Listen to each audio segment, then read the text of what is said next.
This is Jane Marie. And this is Soko. You are now listening to the Queer Ambition Podcast. The Queer Ambition Podcast is the only podcast celebrating rising LGBTQ professionals, providing advice on navigating the modern workplace, and discussing polarizing topics within the community. Now listen up. Okay, so welcome to the Queer Ambition Podcast. Today we have another water cooler episode for you where we're basically at work talking by the water cooler, talking about whatever's hot right now. So we have a list of things we're going to talk about. First thing first, we all know Cardi B's album. Drip, drip. Came through dripping. No, that's my shit. I'm not going to lie to you. So how do you feel about the album? How many times have you listened? And how do you feel about it? Including the birthday weekends and this week, I've listened to that album maybe 10, 15 times. And previously, from the jump, from Bodak Yellow, I was like, yeah. Wonder, yeah. Cardi B ain't going nowhere. And she was, Bodak Yellow went, that shit skyrocketed. So I'm like, all right, cool. The song was cool, I like it. And I was like, I need to hear an album. And then the album came. Bruh. That album you shut it down. Is fantastic. It is exactly what we needed from Cardi B. Exactly. I agree. So I didn't listen to it 10 times, but I want to say like five times since the initial listen that we all had together. And it's funny because we listened to it at breakfast and I was like, oh, I don't know if I can take this right now. So we had to turn it off. And then once we started drinking more, it was the perfect thing that we needed. Yes. I do love the album, and you're absolutely right. You can tell that she was putting some time into it. And I do believe that the record label, you don't think so? Because I feel like the record label was like, let's go back. All right, you're pregnant. It's a good album. It's a great album. It's a fantastic album. But you can tell there's some parts that's rushed. Now, did you feel that way before you listened to Joe Budden? No, I felt that way before I listened to Joe Budden. All right. Some singles on there that just, Like what? Yeah, that you're so definitely felt that way before I listened to Joe Budden. I didn't even finish listening yet, but I could tell some parts were rushed because like the beginning of the album is really great for me, and then the middle is kind of like filler. Yeah. And it gets to the end, and I'm like, yes, Okay. What do you think? It's funny. The beginning is what I like. Beginning and middle, and then I'm like, maybe because I haven't listened. It's funny. Like I need to listen to the SZA song more. Because I feel like I kind of skip it. I listened to it like the first time, and then I was like, and I skipped it. I'm not a fan of Chance with Cardi B. Right. So that's one of the middle songs, which I don't get, right? So we have Get Up 10, Drip Drip, Chicken Head, which is dope. Poppin'. Chicken Head, that shit is dope. Bodak Yellow, Be Careful, which is a good song as well. And then Best Life with Chance the Rapper. Yeah. That was... It wasn't the right collab, in my opinion. It wasn't. And then you have the song, I Like It. Love. That is, I think that's the number one song, one of the number one songs from her album on iTunes right now. Love. That song is really good. And then you have Ring with Kehlani. I love that song. Really? I love that. I woke up this morning singing it. No, I don't get it.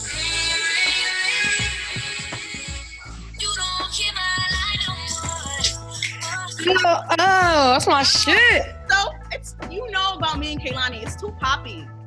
I love Kehlani. I know you love Kehlani, but it's too poppy for me. Like it's like yeah. Then Moneybag, which Moneybag is okay. Moneybag's it's okay. It's a throwaway in my opinion. Yeah. Bartier Cardi, you know that song already. Bartier Cardi, it's okay. Then we get to She Bad. Now this my shit. She bad. You were dumping it down every time that came on. Every time this song comes, dump it. I am ready. Every single time. So that's what I mean when we get to the end of the album. I'm just like, okay. But what's your favorite song off the album? I Like It. I Like It as my favorite song, and it's sad because I don't even understand half the words. I'm just like, yup, I'm feeling this. Don't even know what's happening. I just got to give a big shout out to Cardi B's marketing team, wherever y'all are. Y'all are amazing. Homegirl's rollout is outstanding. She co-hosted Jimmy Fallon, son. She co-hosted the late night show. Yeah, I didn't see it, but I heard. Bruh. She was on the Breakfast Club. She got all the shout outs. All the shout outs from the people that count. You know, she was retweeting everything, posting the shout outs on Instagram. Like, the rollout was amazing. I don't know. I think even the pregnancy announcement was part of the rollout, bruh. Being pregnant was part of... It was part of the rollout. Now, how do we feel about Cardi B being pregnant? Total disappointment, in my opinion. I'm not gonna lie to you. And that's a woman's choice. It is her decision. And I listened to her Breakfast Club interview where she said, listen, I don't want to be old. And I feel like a lot of young, stupid people, no offense, Cardi, say this shit. Like, I don't want to be old chasing around my kid. Like, right. The only thing that's in Cardi's favor is that she has a lot of money so she can take care of the kid. And hopefully she'll manage her money properly and she won't end up broke at the end of it. But the reason why I'm upset with her is not just because she's pregnant, because it's okay to be pregnant at the height of your career, but because she got pregnant by Offset. Oh, so that's what you're mad about? Yeah, because he's a piece of shit. Because he cheated on her? He cheated on her openly. And apparently, like, she's like, what am I going to do? Am I just going to get a new nigga? Like, that's what she said. Like, she has no options. Like, she's not Cardi B. I mean, but a lot of girls are like that. But she's not just a hood chick anymore. That mentality, she has to leave that behind. Yeah, I hear you. You know, for me, Cardi B, the part of that Cardi B being pregnant, disappointing to me, is not the Offset part. I don't care who is pregnant by. I think that this hopefully doesn't, and I always knock Cardi B, and then she always proves me wrong. I think it's gonna affect her career, right? They rushed the rollout of her album because she's pregnant, and they needed to get it out there. We're gonna rock to this while she's pregnant and she has her baby. Yep. There's no tour. There's no what? Tour. What? Pregnant? While you're pregnant, while your album is hot, you're touring? Dude, she said she was hoping that she'd be back on her feet after the baby in 3 weeks. No.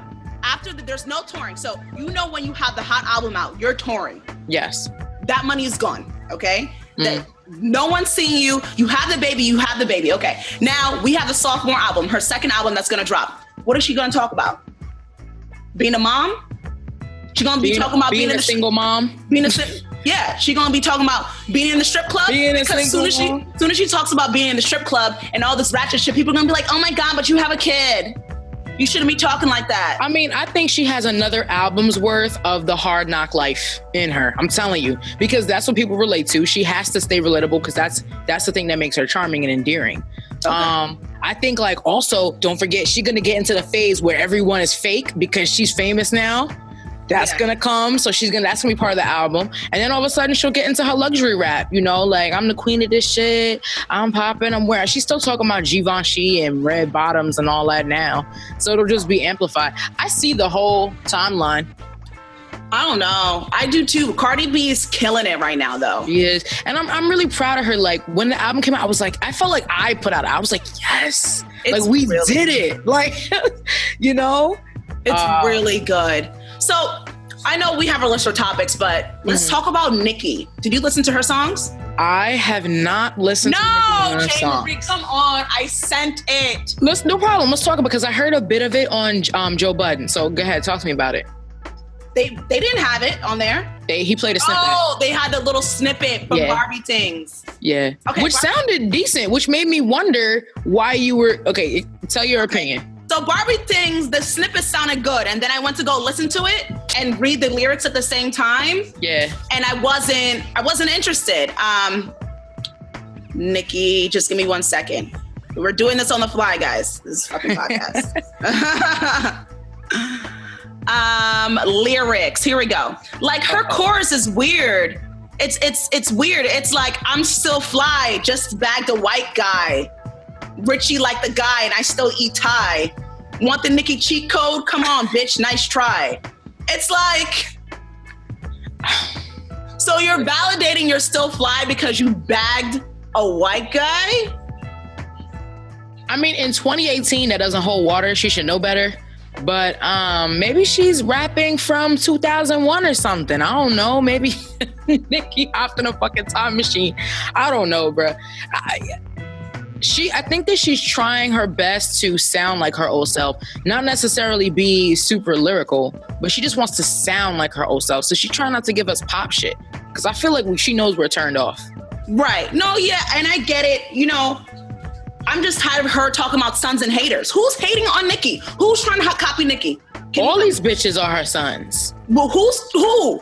What rapper out there right now is trying to copy Nicki? Not like no one's trying to copy her. No. Not like she didn't do the same thing with Lil Kim. You're right. I mean, no. I think no one wants the Nicki Minaj Barbie blueprint. In my opinion, no female. Nobody. Yeah, that's Nobody all wants her. And no, because that shit isn't like, what the fuck is that shit? Like, I don't know. Like, I think a part of it is like feminism is becoming such a big thing, and also like understanding the dimensions of being a woman. And being a woman doesn't always mean that you're wearing pink or you have blonde hair and you're black, or you know what I mean? Like all those hyper feminine things. Right. And that's what Nicki kind of stands for. So like you want the chick like Cardi who, yeah, she is very feminine, but still has like an edge to her. Right. Because I feel like most women, that's what we have. You know, we're not always on point. I don't know. And there's another show. She has a song called Chun-Li. Yes. Okay. Yeah. That song's good. That song's okay. I like it. Once again, I don't know who your haters are. It's okay. This is all you keep talking about. You know, it's fine. All these bitches are her sons, bro. I mean, so we're gonna reference. I'm gonna reference Joe Budden podcast because it's influential for me, especially in terms of their thoughts about music. So like, Maul, he consistently thinks that she is still the top rapper out. Do you agree? No, I do not agree. And Maul's delusional. So, well, who do you think? And you know what? And listen, we're not pitting them against each other. We're ranking. We're not pitting one against the other. So who do you think right now is on top? When it comes to female rappers or male rappers? Honestly, I think we could just say rappers at this point. I mean, that's a whole conversation though, J. Marie, because if we look at, we're looking at rappers, we're talking about streams, we're talking about who's being talked about, who's in. That's hard because I just binge on a whole bunch of interviews the other day and what people are talking about. So the people who are talking about, it's Cardi B, or who's that guy, 6ix9ine? Tekashi. Yep. And I don't hear anybody else. Drizzy. Drake, no, we're putting Drake to the side because Drake is always on top. As soon as you put Drake there, he's a superstar. Yeah. Right? We're not including Drake. We're talking about... You're absolutely right. It's Cardi and it's 6ix9ine. That's it. You're absolutely right. And if you're going to... So here's a question. Cardi B's debut album versus Nicki Minaj. What was her debut album? Pink Friday? Was it Pink Friday? Shit, you don't know. I don't know either. I mean, like I liked Nicki when she was Itty Bitty Piggy, like mixtape Nicki is when I was really feeling Nicki. Like, and then after that, like it was okay. You know, the last time I really felt a Nicki verse was Monster. That was the last time I was like, no, that was she killed hard. It. Yeah, and like if you were to ask, I don't know if Cardi could have came that hard. Like Nicki was showing real talent, like rapping. You are so motherfucking right when you say that. And I'm so glad you pointed that out because if you asked me right now, I would have said Cardi B. But when we're talking about let's exclude Pink Friday because Nicki's mixtape is what put her on top, okay? And Itty Bitty Piggy and all those features and Monster. Oh, Cardi B can never spit a verse like Monster, bruh. Never. Yo, but she got pushed. She got challenged. You know what I mean? Did you remember that story where Kanye kept sending her back to her? He was like, nah. He was like, nah. He just couldn't say it. So, I mean, maybe Cardi needs to be challenged in that way. But, you know, she's just riding the wave. They say she makes music for chicks that just want to twerk and like that are hood chicks or whatever. But, you know, I'm not a hood chick and I still get down with Cardi. Yeah, for sure. I think it's fun. I think it's entertaining. I think we want to see her win right now. Yeah. So I think all around Cardi B is a big win for her record label. Regular schmegler. Regular schmegler, bro. That's me, bro. What up? So talking about pregnant people. Let's talk about Khloe Kardashian. Let's talk about Khloe. Let's talk about Kardashians in general. So you know I love the Kardashians, though. Yes, you do. Especially Kim. Just saying. Yo, so I had this conversation with my coworkers, and we were just kind of wondering, like, what is it lately about this string of kind of like female role models consistently being cheated on, or like very popular women being cheated on. So Beyonce, right? Cardi B, Khloe Kardashian, Hillary Clinton. Like we can keep going, bro. Like, so like obviously the trend, this is not a trend, this happens. But like, what is it? How does like the Me Too movement and wage equality and feminism work alongside women that are so powerful that stay with men that cheat on them openly? Yeah, I mean, I agree with that. But my thing is, people cheat. People have been cheating forever. We got social media now. We got But cameras. you don't need to stay. This is not the ages of my mom and your mom. You don't have to stay with a dude because he gave you a baby. But it's sometimes like when someone cheats on you, you're just like, I really love this person, and maybe I can get over it. You know, maybe I can get over them cheating on me. Maybe it was just a slip up. Now that Tristan shit, nah, bruh, I'm fucking pregnant as shit. About to pop this. About to pop. Kevin Hart and his girl, by the way, wanted to mention that. Go ahead. Yeah, same thing there. But at the same time, I don't feel bad for Khloe because you're dating a basketball player. What do you expect? Basketball player, baseball player, football player, they're gonna cheat on you. I'm sorry. I agree. They're gonna cheat on you. There's so many there's so many opportunities for it to happen. They're on the road. They're away from you. This doesn't mean that it's right. It's just. That's just the way it is. Like, I wish I could say something better, but question of Kardashians and cheating. Do you think that Kanye has ever cheated on Kim? Fuck. My heart wants to say no. Because we love Kanye. I love Kanye. I want to say no. But if we're being realistic, probably. Mm-hmm. If we're being realistic, probably. But at the same time, like when we look at Khloe's situation, he cheated on his baby mama with her when she was pregnant. Yeah, so that's his behavior. That's his behavior. So like literally the same thing just happened to you. And what she just had the baby. So had the baby April 12th, right? Mm-hmm. So she just had the baby. Wait, Khloe had the baby? Khloe had the fucking baby, bruh. That's even worse. After everything dropped, son. I think that they're not going to be together, obviously. You don't think so? Will Khloe stay? Yes or no? Khloe will not stay because Khloe is not a complete idiot like a lot of them. Like she had her crackhead husband. No offense, he was on crack or heavy cocaine. So he was into drugs, and she knew that it was time to let his ass go too. And he was wilding out. Remember, he was like in the porn ranch and the bunny ranch.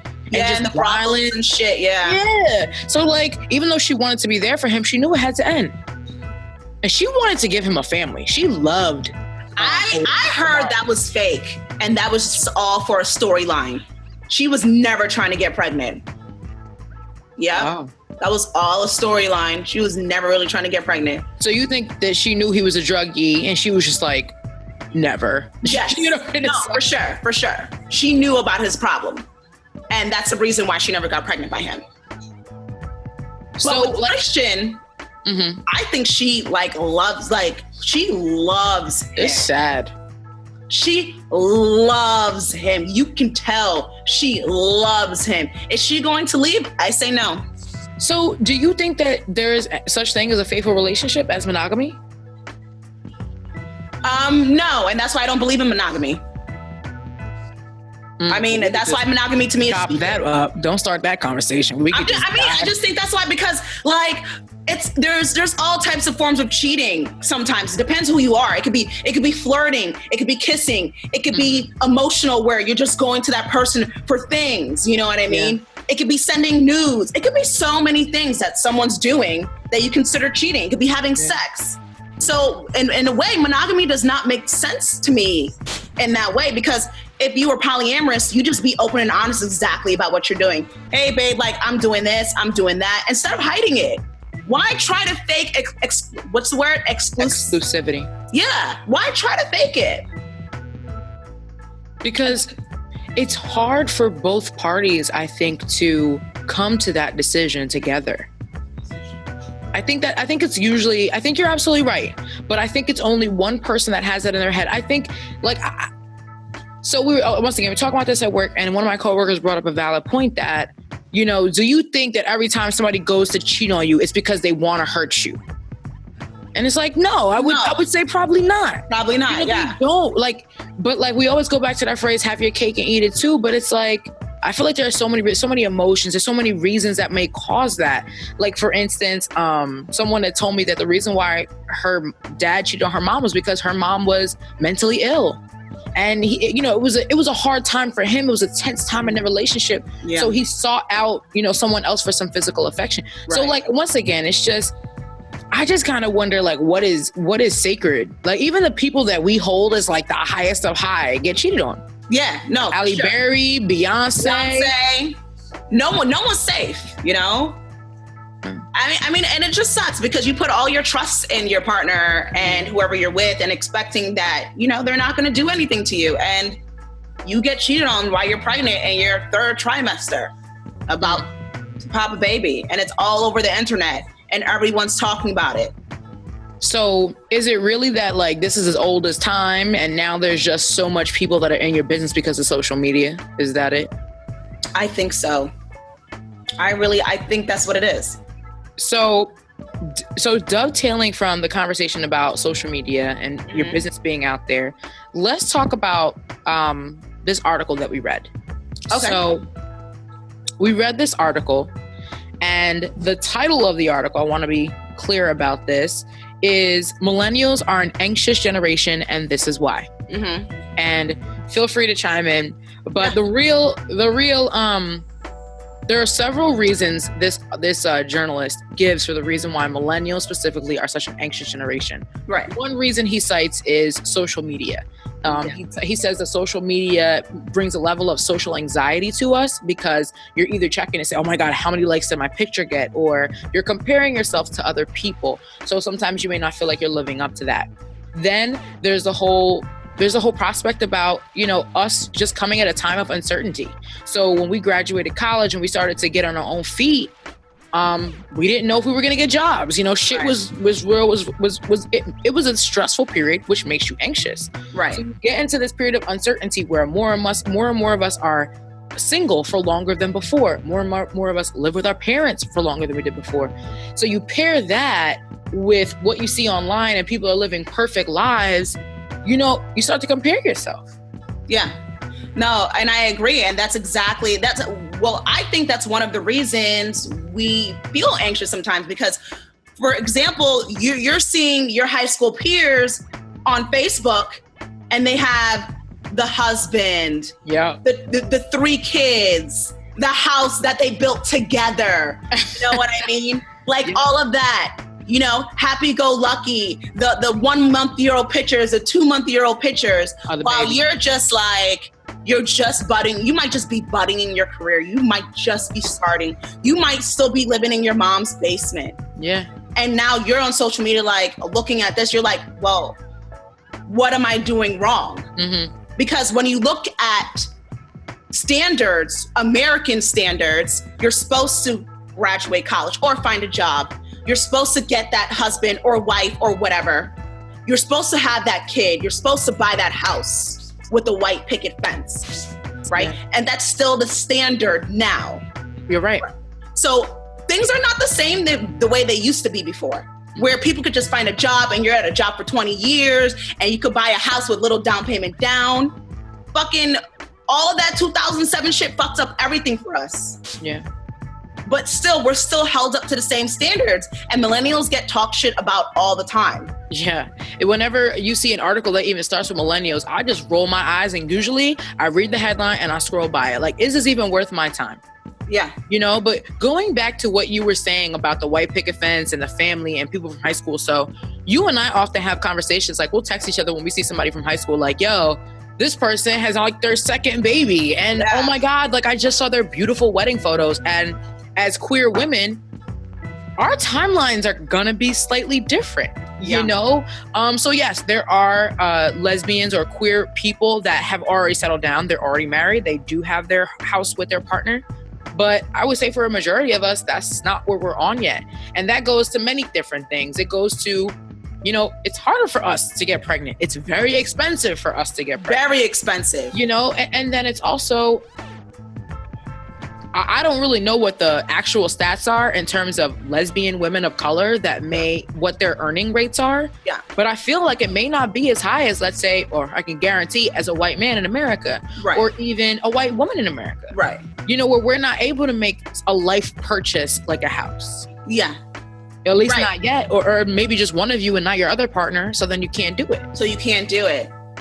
So like, it's interesting because then we start to compare and we do it. We're like, yo, are we on the right pace? Like, we're about the same age as them. Right. And we know our lives can't go that way. Exactly. And you know, I text you off like, yo, like, do you ever think like, are you on the right track? Yeah. You know, being a queer Black woman, you know, still dating, still, you know, just doing my thing, no really foundation, no family. I could pick up and leave right now and go wherever because I have nothing holding me back. And it's sometimes those thoughts, and you see people like they're really established in their family life and whatever, you get anxious when you're starting to compare. You catch that anxiety because you think that it's a race and everyone should be on the same path and hitting the same timeline at the same times. We need to get rid of that because that's not what it is. Everyone's moving at their own pace and not everyone wants the same things. And I look up to Tracee Ellis Ross a lot. Not a queer Black woman, but she supports, okay? Yeah. And she's not married, has no kids. Her career's rocking though, but she gets judged for that. Oh, I'm sure, yeah. She gets judged for that. Don't you? Yeah. No, I get judged for it. Yeah. I do. And absolutely. Not only from friends, but family the most. Oh, yeah. I mean, they're going to be the biggest. They're the biggest ones. Yeah. I mean, I think I told you, but right when I graduated college, the first thing one of my great aunts said to me was like, great, when are you getting married? And I was like, I don't even know what I'm doing with my life. But like, what were some of the other reasons that they had cited for millennial anxiety? Because some of the high level reasons was lack of sleep, which is caused by binging episodes on Netflix. What do you think about that?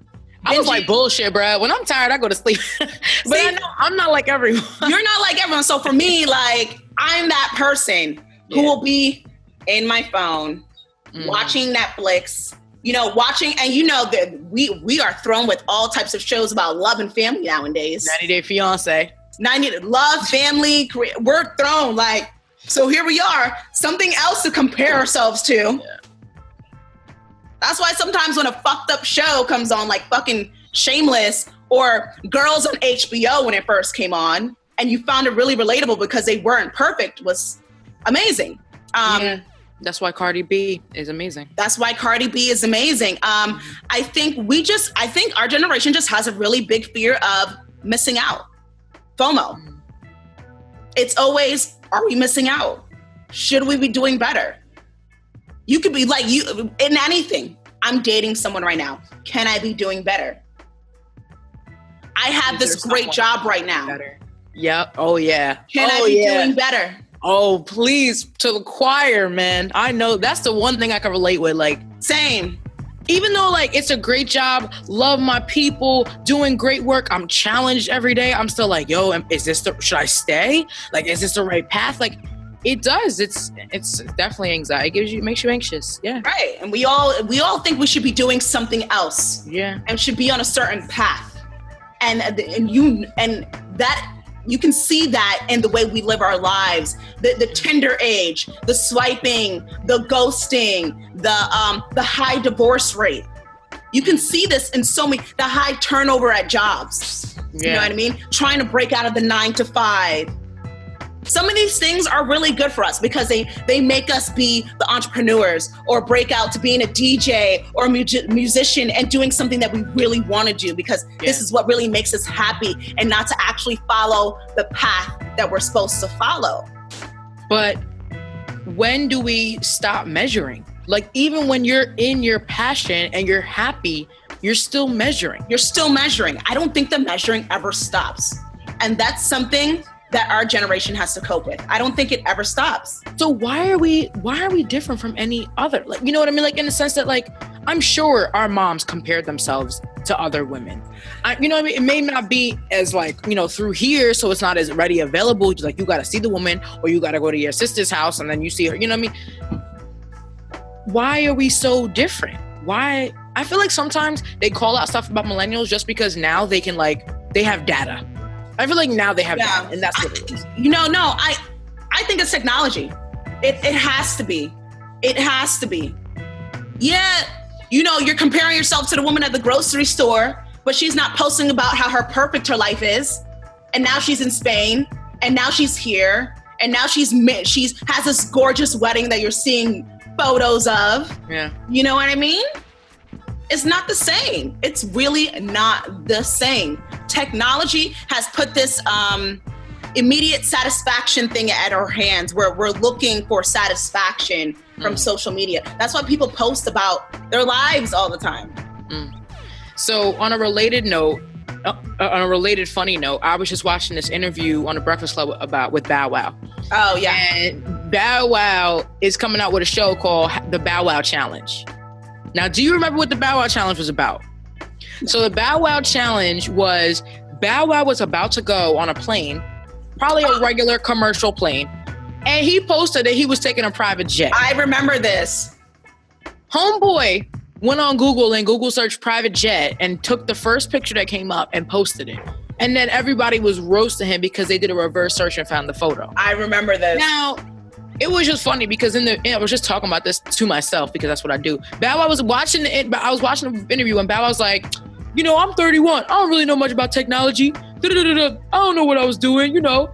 And then in the same interview, he's like, you know, I'm a tech guru. You know, I know what to do with that. I can spot a catfish. It's like, bruh.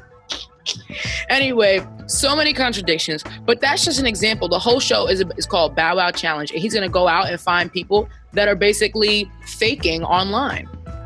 You'll go and there's one corner of their house that's like beautifully painted and everything is pretty there, and they'll take the picture right there and the rest of the house look like shit. Yeah. So he's going to go find these people that are like false flagging in a sense. Mm-hmm. But what isn't it sad? Like, the shows like Catfish, the shows like this, that like they're making money off of the joke that we are. Yeah. The front that we try to put on to make ourselves feel better because we don't think we're... No, and then we crave everything that's slightly real, like a Cardi B who, oh my God, yes, because she used to be a stripper. I love her. You know what I mean? Like... Yeah. We're like craving. You want every brand to be real with you because but then you can't even be real with yourself. Oh my God, how real is that? Because every brand out there is like, well, how do we give them something genuine? How do we give them something authentic in a generation that's not authentic at all? Yeah. I think you saw that skit where they were on Snap. They were like, yo, everybody get hyped for the Snap. Everybody was jumping around. Then they all sat down and they were like, yeah. What the fuck? Right. Why are you doing this? If you're not genuinely having a good time, then like go find one or go sit by yourself and just think. Work on yourself. Right. You know what I mean? Whatever. Self-improve. Meditate. Do some yoga. But like, it's just, I just wonder when it became like this. And then I'm trying to think like, and then you question, am I part of it too? Like, am I doing it too? You know, like, anyway, that was a great article. So. No, yeah, it was a great article. If anyone wants to read it, let me try to get it. We're gonna put that in the description too. It's just really insightful. I think it was like a couple weeks ago or a month ago where I was just literally, I have anxiety, you know, and I struggle with anxiety, and I feel like a lot of millennials, and I always see posts about anxiety and people going through it. So I was like, depression. Why are millennials so anxious? Yeah. So I literally Googled, why are millennials? And it said anxious. Wow. And I was just like, Jesus Christ, what the fuck? And you know, sadly, I would love to say that, oh yeah, I don't fall into this category of all of this stuff, but you know, you do, because you never feel like you're doing enough. So I guess the whole point of talking about this is like, one is like, focus on yourself. Think about what you want to do. you, not comparing yourself to anybody else. Think about what you want to do, where you want to be. And as long as you do those things that make you happy, that's it. Don't let anyone put pressure. Don't let your family, your parents, your friends, social media, don't let any of that put pressure on you. If you want to be that DJ, go ahead and do it. They say you're going to make no money. Who cares? Fuck 'em. If you want to be an artist, go ahead and do it. Do it. Because when you're honestly on your deathbed, you're going to be wishing you did those things and you weren't so worried about comparing yourself to other people. Absolutely right. And also take some time for yourself, disconnect just a little bit. Even if you just make sure that you're not on your phone when you're at the dinner table, just start with that. Right. Engage with the people around you. Often when I go into restaurants with my friends, just put your phone, just sit on it. Right. And just talk to your friends. Also, I just think that be more open. Don't just be open online because you want to show off or you want people to think that you're doing well, but be open with the people around you. Right. And tell them that things aren't going right. Because most of the time, things aren't going right for them either. Right. So tell them. And then what happens, they'll open up to you and now you have a new bond. Right. Yeah. So agreed. just be open. If you're not happy, it's okay. Go tell someone professional that can help you to get through that. And don't be afraid about speaking about mental health. And that's always my thing. Talk about it. Because I think part of the reason why they say millennials and mental health, millennials and anxious, was because our parents didn't talk about mental health. That's why you got crazy Uncle Jimmy who no one talks to. Because Uncle Jimmy needed help and no one helped him because they thought it was weird. Because they never talked about mental health and actually getting therapy. He wouldn't have had to have died so younger. He wouldn't have had to get into drugs if somebody would have helped him. Agreed. So, word up. So this was the water cooler episode. This is our second one. As you can see, it'll get deep and sometimes it'll just be funny. It'll be wild. Like, subscribe, follow Queer Ambition everywhere you can find us. Follow us, Queer Ambition. Yes.